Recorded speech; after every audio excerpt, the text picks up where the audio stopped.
gente, estou aqui de volta. A Nathalie, ou Nath, para quem não me conhece. Bom, no vídeo anterior, vimos que o crossdressing e a transgeneridade foram amplamente explorados, principalmente nas artes, apesar de serem socialmente repudiados, mas porque manifestações naturais do ser humano, elas se tornaram tão repudiáveis e controversas e condenáveis também. Vamos voltar um pouco na história, fazer uma perspectiva histórica. Em muitas sociedades antigas, somente nos períodos pré-históricos, as mulheres desempenhavam papéis centrais na comunidade. Elas eram o núcleo da sociedade. Isso incluía não apenas a criação e cuidado dos filhos, mas também a participação ativa em atividades econômicas, religiosas e políticas.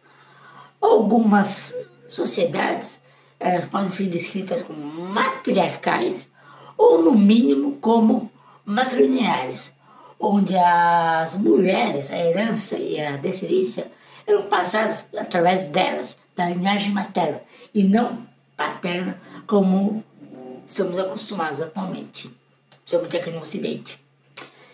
Agora, há 10 mil anos se teve o advento da agricultura, que mudou drasticamente a sociedade humana em todo o globo terrestre. As sociedades assim elas começaram a se concentrar em torno da posse de terra e da acumulação de recursos. Isso pode ter levado ao desenvolvimento de estruturas familiares em que os homens que tradicionalmente cuidavam da segurança e da defesa da comunidade começaram a dominar essas esferas.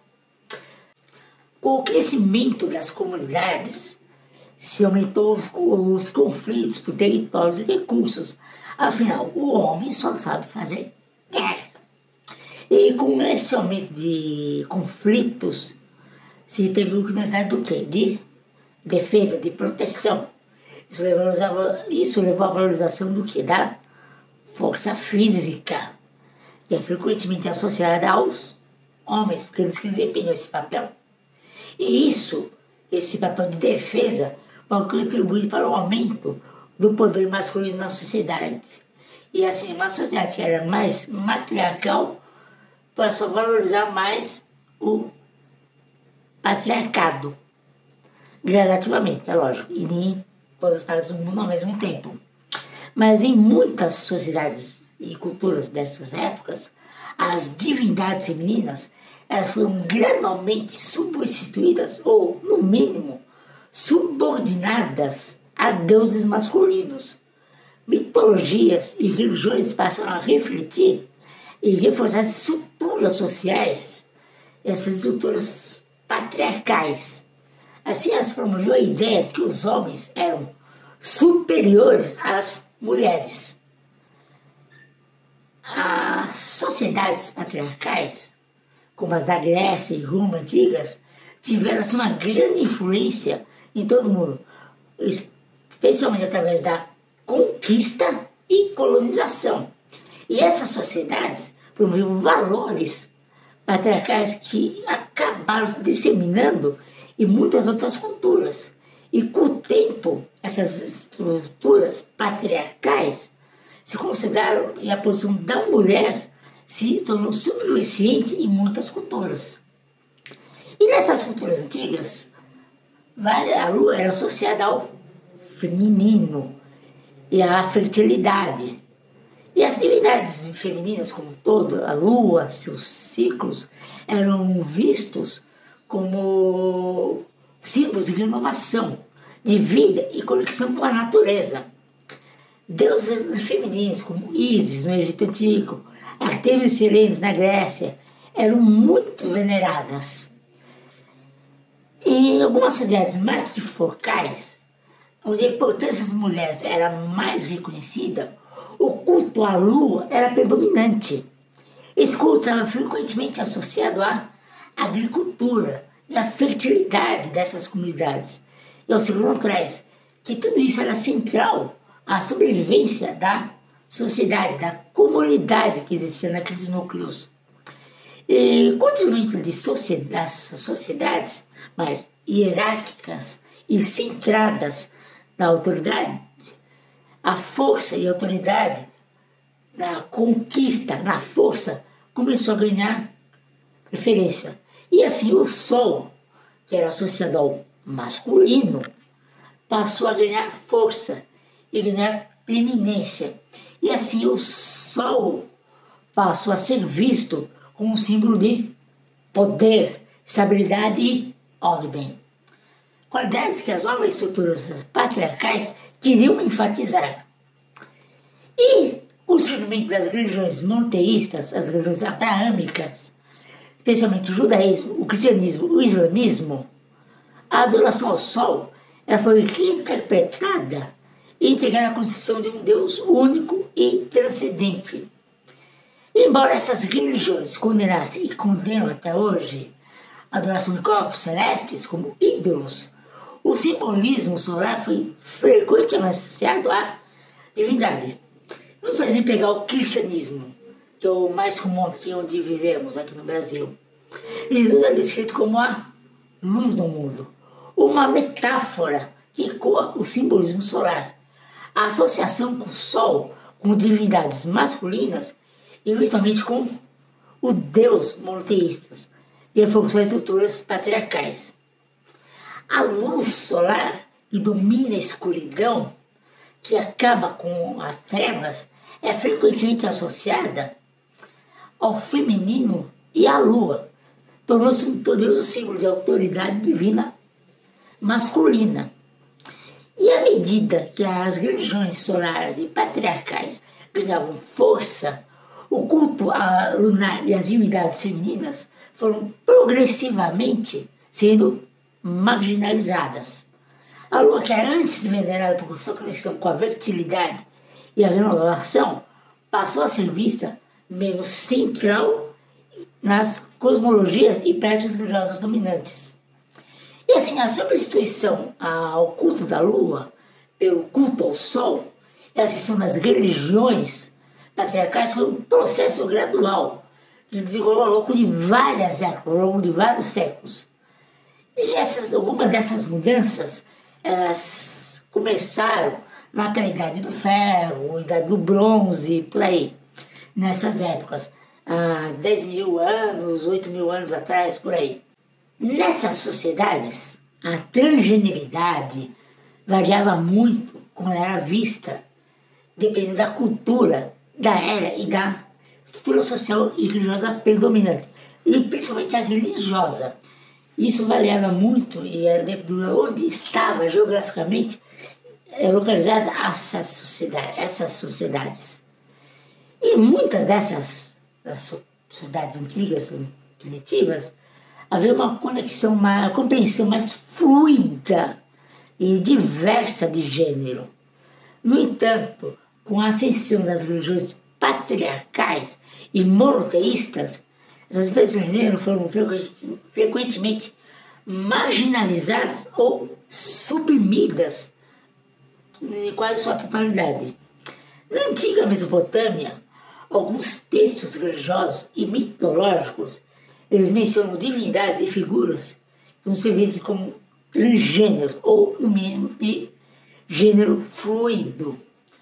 No Egito Antigo, tinha uma visão bastante rígida, muito certinha de papéis de gênero, mas havia espaço, flexibilidade para a ambiguidade de gênero em contextos religiosos e mitológicos. Rep, o deus Nilo, que era a alma do Egito, ele era frequentemente retratado com características femininas, simbolizando assim a fertilidade e abundância, embora fosse um deus masculino. Na Grécia e na Roma Antiga, havia uma aceitação de identidades de gênero alternativas, especialmente em contextos religiosos e culturais, mas com a ascensão das religiões patriarcais e monoteístas, o que aconteceu? Já sabe. As expressões de gênero elas foram marginalizadas ou reprimidas, no mínimo. E nessa sociedade onde a identidade de gênero era mais fluida, mais diversa, as pessoas encontravam espaço na mitologia, na arte e na vida cotidiana. Só que, novamente, as religiões como cristianismo, judaísmo, islamismo começaram a ascender e houve repressão das identidades, refletindo a marginalização ou total ausência dessas representações na cultura dominante. E assim, ao longo da história, a própria igreja cristã começou essas estruturas patriarcais, as instituições eclesiásticas, elas predominantemente são lideradas por homens, desempenhando um papel crucial em mudar as normas sociais e culturais. Isso chegou ao ponto que durante o século XIX, então ali, 200 anos, houve várias leis mesmo seculares pelo governo, de leis anti-travestismos em diferentes partes do mundo. E eram principalmente encontradas essas leis na Europa e na América do Norte. Essas leis elas foram implementadas como parte de um movimento amplo de regulamentação moral e controle social, que visava manter as normas de gênero rígidas e punir aqueles que as desafiavam. Em muitos países, essas normas sociais e culturais também encorajavam fortemente o travestismo. E as pessoas que desafiavam essas normas poderiam enfrentar várias formas de punição, incluindo aí a prisão, multas e ostracismo cultural. Sinceramente, eu não sei dizer o que era pior. Essas formas de punição eram muito severas. Eu diria até mesmo desumanas, apenas para a pessoa se expressar diferente do convencional. E essas leis anti-travestismos, elas refletiam as normas de gênero rígidas da época, século XIX. Existia uma distinção clara do que eram papéis e aparência masculinos e femininos. Travestir-se era visto como uma ameaça à ordem social e moral. Essas leis surgiram de uma confluência de fatores sociais, culturais e políticos. Elas refletiam e reforçavam as normas de gênero rígidas da moralidade vitoriana que imperava na época. E assim, a necessidade percebida de controlar a ordem pública e a comunidade social, apesar de causarem sofrimento significativo para muitas pessoas. Essas leis elas também catalisaram a resistência e o ativismo, que eventualmente levaram a mudanças positivas nas leis e, por consequência, na sociedade. A formalização das leis anti-travestimento do século XIX refletiu uma mudança para maior regulamentação moral e social, em parte devido às mudanças que foram causadas pela urbanização, que por sua vez foram causadas por causa da Revolução Industrial, que iniciou no fim do século XVIII, e da reforma moral da era vitoriana. E assim, o moralismo da era vitoriana teve suas raízes em uma complexa teia de influências religiosas, sociais e econômicas, filosóficas e até mesmo culturais, com normas muito rígidas de moralidade pessoal e na respeitabilidade e na conformidade das normas sociais. Surgiu uma resposta para as rápidas mudanças e ansiedades que estavam influindo na época. Muito disso foi causado pela urbanização e pela Revolução Industrial, que estava em seu plena ascensão nessa época, no começo do século XIX. E esse moralismo, o que ele queria? O que ele buscava? Simplesmente manter a ordem social, promover a reforma moral e melhorar as condições de vida em período de grande transformação e incerteza, já que a Revolução Industrial foi um período de muita incerteza e mudanças muito, mas muito rápidas, Uma cidade que até pouco tempo era totalmente agrária. Bom, eu estava vivendo em redutos urbanos. Isso causou toda uma mudança no status quo das sociedades e causou medo, pavor das pessoas na sociedade. Mas mesmo nessa época, várias obras de ficção e de literatura exploraram temas como crossdressing e homens usando roupas femininas. Esses temas eram frequentemente usados para criar situações cômicas, explorar questões de identidade de gênero ou até mesmo desafiar as normas sociais. E assim, durante séculos, o tema crossdressing, masculino para feminino, apareceu em muitas obras de ficção, em várias obras de teatro, literatura. Por exemplo, a pantomima britânica frequentemente incluía homens vestidos como mulheres, as dummies, e mulheres vestidas como homens, os boys. E assim também como hoje, existem histórias de performances em teatros e clubes que envolvem o travestismo como forma de entretenimento e sátira social. Vários programas humorísticos na TV fazem sátiras, fazem quadros, para assim dizer, o crossdressing, homens travestidos de mulheres, para situações cômicas. Agora, o crossdressing ele é encontrado praticamente em todas as culturas e sociedades durante toda a história humana. Muitas vezes foi aceito e até celebrado. Isso indica que essa prática faz parte da diversidade natural da expressão humana. A maneira como uma pessoa escolhe se vestir ou expressar sua idade de gênero é uma questão de liberdade individual de uma sociedade que valoriza os direitos individuais. Qualquer forma de expressão que não prejudique os outros deve ser respeitada e não julgada. Desde que, eu enfatizo, desde que não prejudique ninguém. E ao longo da história, o crossdressing contribuiu significativamente para as artes e a cultura, seja no teatro, cinema, literatura e até mesmo na moda. Essas contribuições são amplamente reconhecidas e apreciadas, usando que essa prática enriquece a sociedade. Racionalmente falando, o preconceito contra o crossdressing é totalmente infundado. Não existe razão para isso.